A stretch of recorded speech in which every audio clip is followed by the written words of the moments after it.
Hello বন্ধুরা, আমি সোনালি আর আমি নিয়ে এসেছি তোমাদের সকলের জন্য একটা গরমা গরম মশলাদার মাটন রেসিপি। প্রথমে মাটনটাকে ধুয়ে নিয়েছি। এর মধ্যে হলুদ, ধনে, জিরে, লঙ্কা, কাশ্মীরি লঙ্কা আর আগে থেকে মিক্স করে রাখা আদা, জিরে, কাঁচা লঙ্কা, টক দই, এর মিক্সিতে পেস্ট করা আর কয়েকটা এলাচ, এটাকে দিয়ে দিচ্ছি এর মধ্যে।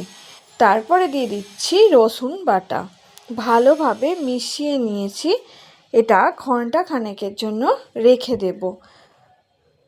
এর মধ্যে আমি সর্ষের তেল অ্যাড করছি না, তোমরা চাইলে এতে সর্ষের তেলটাও অ্যাড করতে পারো। এবার এটাকে আমি ঢাকা দিয়ে রেখে দেব। ততক্ষণ ওইদিকে আমি পেঁয়াজ কেটে নিচ্ছি, আলুগুলো কেটে নিয়েছি। আলুগুলোকে তেল গরম করে ভেজে নেব। ব্রাউন কালার যখনই হয়ে যাবে তুলে নিয়ে তাতে দিয়ে দিয়েছিলাম জিরে, এলাচ, তেজপাতা ফোড়ন। তার মধ্যে দিয়ে দেব কোচানো পেঁয়াজগুলোকে দিয়েও ভালোভাবে ব্রাউন কালার করে ভেজে নিয়েছি। যে তেল ছাড়তে শুরু করেছে, আগে থেকে মিক্সিতে পেস্ট করে রাখা রসুন বাটাটা দিয়ে দেব। রসুন বাটাটা দিয়ে কিছুক্ষণ কষিয়ে নেওয়ার পর তার মধ্যে দিয়ে দেব আবার আগের যে পেস্ট করা আদা, জিরে, ধনে, টক দই সমস্ত রকম মিক্সিতে পেস্ট করা ওটা দিয়ে দিয়েছি। তারপরেও এটাকে আবার ভালোভাবে কষিয়ে নেব।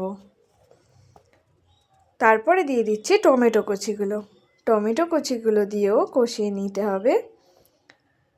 টমেটোগুলো যতক্ষণ না নরম হচ্ছে তার মধ্যে দিয়ে দিচ্ছি নুন আর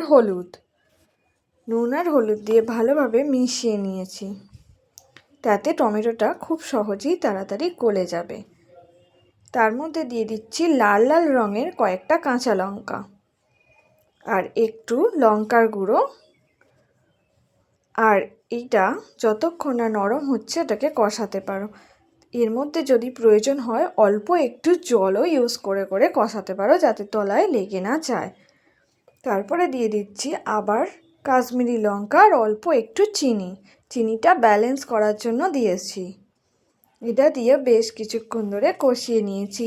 তারপরে যে এটা নরম হয়ে গেছে, তেল ছেড়ে দিয়েছে, এটা মিডিয়াম লো আঁচে আমি এটা করেছি, তা না হলে মশলাটা ধরে যাওয়ার সম্ভাবনা থাকে। তাই মিডিয়াম টু লো আঁচে এটাকে সব সময় মশলাটাকে কষাতে হবে। এবার দিয়ে দিচ্ছি মাটনগুলো দিয়ে ভালোভাবে কষিয়ে নিতে হবে একটু সময় দিয়ে। আমি আজকে এটা পুরোটাই বানাবো কড়ার মধ্যে, কোনো প্রেসার কুকারে দেব না। এইভাবে ঢাকা দিয়ে দিয়ে বারবার ধরে কষিয়ে নিতে হবে।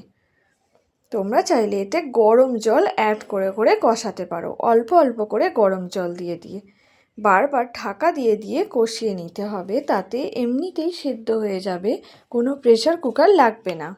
আর টেস্টটাও একটু অন্যরকমই হবে প্রেসার কুকারের থেকে, খেতেও খুব ভালো হবে। আমি এর মধ্যে একটু মশলার জল অ্যাড করলাম। এবার ঢাকা দিয়ে দিয়েছি। এর মধ্যে দিয়ে দেব আমি আগে থেকে ভেজে রাখা আলুগুলোকে দিয়েও আবার একবার আমি কষিয়ে নিচ্ছি। এইভাবে কষানো হয়ে গেলে আমি গরম জলটাকে অ্যাড করব অল্প অল্প করে। গরম জল দিয়ে দিয়ে ফুটিয়ে নিয়েছি। তোমরা দেখতেই পাবে কত সুন্দরভাবে মাটনটা সেদ্ধ হয়ে গেছে, সেটাই আমি তোমাদের দেখাবো কড়ার মধ্যেই। এবার আমি চাপা দিয়ে কিছুক্ষণের জন্য ফুটতে দিয়ে দেব। ফোটানো হয়ে গেলে দেখো এরকম একটা সুন্দর কালার চলে এসেছে। এইভাবে ঝোলটাও কমে গেছে, খুব টাইট করব না, আবার অনেক ঝোলও রাখবো না। ওপর থেকে আমি গরম মশলা ছড়িয়ে দিয়েছি। তোমরা চাইলে ধনেপাতা কুচিও দিতে পারো, আমার কাছে ধনেপাতা কুচি ছিল না তাই আমি দিলাম না। তোমরা এর মধ্যে অ্যাড করতে পারো, আরও ভালো ফ্লেভার আসবে। গরম মশলা দিয়েও কিছুক্ষণের জন্য আমি ঢাকা দিয়ে রেখে দিয়েছি। এখন দেখতে পাচ্ছ আমার মশলাদার মাটন রেডি হয়ে গেছে। এটা ভাতের সাথেও খেতে পারো বা রুটি পরোটার সাথেও খেতে পারো। এখন দেখো মাটনটা কত ভালোভাবে সেদ্ধ হয়ে গেছে।